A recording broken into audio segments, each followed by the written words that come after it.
Alright, let's cut through the noise here. Imagine this, the Pittsburgh Steelers are carrying 4 quarterbacks into training camp. Not 1, not 2, but 4. And yet, here we are. This isn't just a roster decision, it's a statement. What does it say about the team's identity? Well, personally, I think it screams, we are not just playing to win this year, we are building for the future.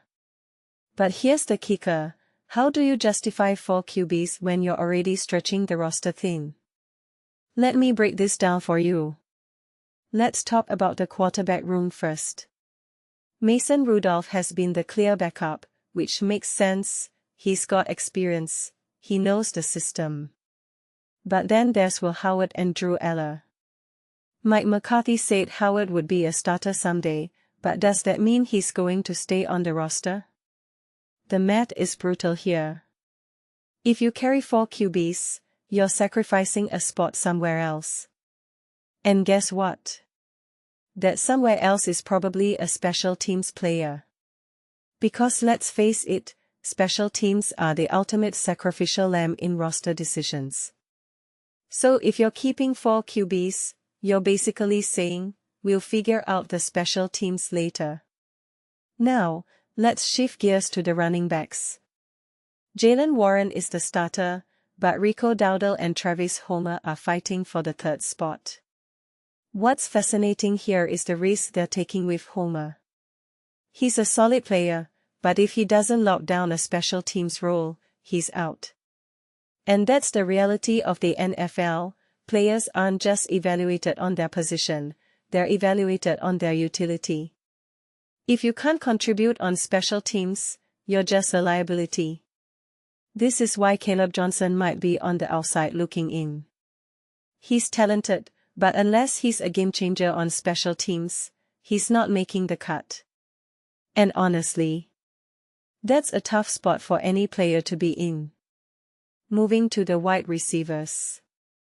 DK Metcalf is the star, Michael Pittman Jr. is the reliable target, and Roman Wilson is the WR3.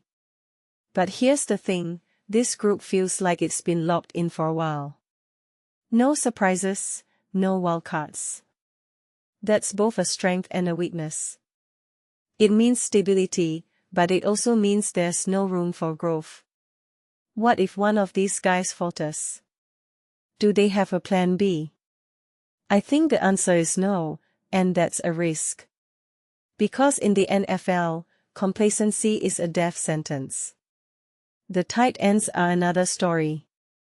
Pat Freiermuth is the starter, Darnell Washington and Robert Tonyan are backups, and Riley Nowakowski is the fullback/TE hybrid. Nowakowski's versatility is impressive, but does that justify keeping him over someone else? It's a tough call, but I think the Steelers are banking on his ability to contribute in multiple roles. That's smart, but it also means they are not prioritizing pure tight ends. And that's a gamble, because the modern NFL is all about tight ends being weapons in the passing game. On the offensive line, Troy Fautanu and Max Ihinekor are the starters, with Dylan Cook and Broderick Jones as backups. Ihinekor's injury history is a red flag, but he's been impressive in camp. The problem is, if he gets hurt again, they're stuck with a backup who might not be ready. And that's the reality of the NFL, you can't always rely on talent, you have to rely on health. Which brings me to the interior linemen.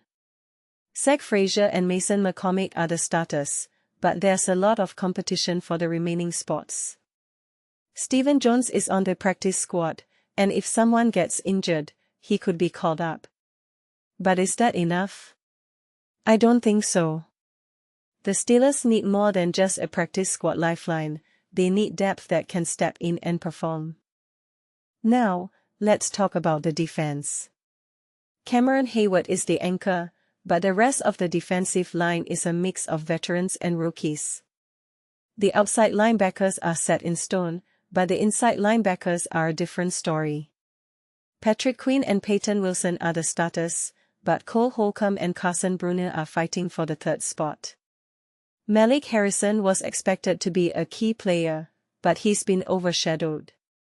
That's a problem because Harrison was supposed to be a game changer. If he's not contributing, what does that say about the coaching staff's decision-making? The cornerbacks are a revelation. Joey Porter Jr., Jamal Dean, Brandon Eccles, Asante Samuel Jr., and Daylen Everette. This is the best CB room Pittsburgh has had in decades.